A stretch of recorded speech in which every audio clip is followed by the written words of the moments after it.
Vedeli ste, že štatistiky krádeží vlámaním sa uvádzajú v sekundách? Napríklad v Rakúsku dôjde k vlámaniu takmer každú minútu. Ak vás táto téma zaujíma viac, pozrite si aj dnešné vydanie relácie Bývajme bezpečne. Vitajte. Aká je súčasná situácia v oblasti krádeží vlámaním tu u nás na Slovensku?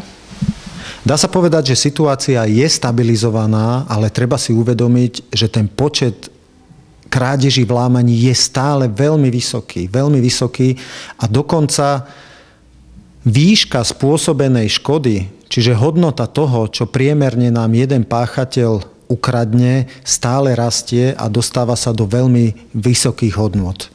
Toto je, dá sa povedať, pohľad na také policajné štatistiky, ale ako je to z pohľadu odborníkov, ktorí sa zaoberajú krádežami vlámaním a ktorí možno ponúkajú niečo, čím sa dá predchádzať?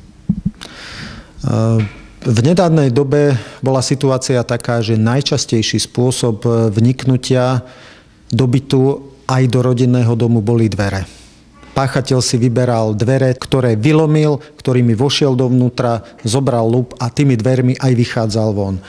V posledných rokoch vidíme trošku posun v tejto situácii, že páchatelia sa viacej orientujú už aj na okná, ako v rodinných domoch, tak aj v bytovkách, že dovnútra vnikajú cez okno a von potom už kadiaľ je jednoduchší spôsob. Buď cez dvere, alebo cez okna znova von.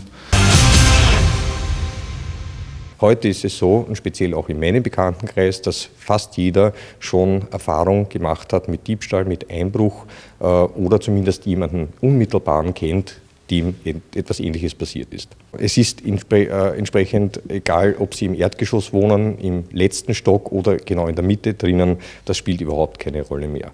Es ist auch, so wie es früher geheißen hat, es gibt diese Dämmerungseinbrüche, das ist heutzutage leider auch nicht mehr nur zu diesen Zeiten der Fall, sondern es wird rund um die Uhr eigentlich eingebrochen.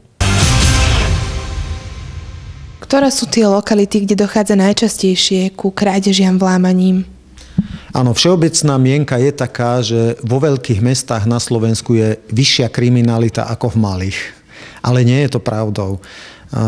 Tá pravdepodobnosť, že nás niekde vylámu, je rovnaká vo veľkých mestách ako v stredných mestách, tak dokonca aj na dedinách.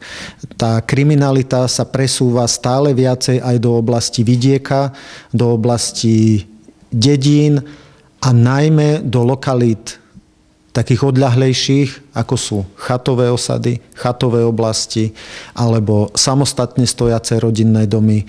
Ľudia teraz veľmi často stavajú múry kolo rodinných domov. To dáva takisto dobré prostredie pre páchateľov, pretože tam nie sú videní, majú viacej času a môžu vyvinúť väčší hluk.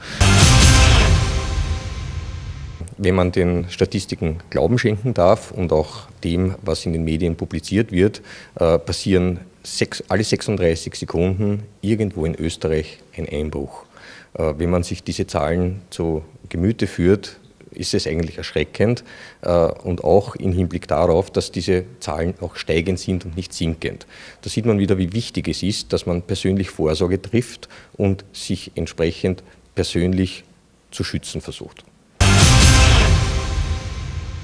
Dostávame sa veľakrát do situácie, že sú vylamané objekty, u ktorých človek by to nepredpokladal, ako sú stánky poštovej novinovej služby, kde skutočne nie je nejaká vysoká hotovosť alebo hodnota veci.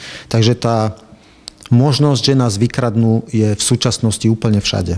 Na to by mala slúžiť práve prevencia, takže v čom by mala spočívať? No v súčasnosti hlavná tá ťarcha alebo zodpovednosť spočíva na všetkých nás. Nikto iný sa nedokáže postarať o svoj majetok tak, ako my sami vlastníci. Čiže treba investovať, nebáť sa investovať do bezpečnostných mechanických zariadení, ktoré nás ochránia. Ale treba byť na druhej strane ostražitý. Netreba kupovať všetko, čo len vyzerá bezpečne. Treba dobre zvažovať, za čo dám svoje peniaze. Treba sa vzdelávať, treba sa pýtať, treba vidieť rozdiely medzi jednotlivými výrobkami. Lebo my sami sme zodpovední za to, aby náš majetok ostal tam, kde ho máme. Zaujali sme vás, prípadne si chcete nechať objasniť nejakú inú tému týkajúcu sa bezpečného bývania? Píšte nám na naše dobre známe kontakty, ktoré vidíte v spodnej časti obrazovky. Ja sa na vás teším na budúce, dovtedy sa majte krásne. Dovidenia.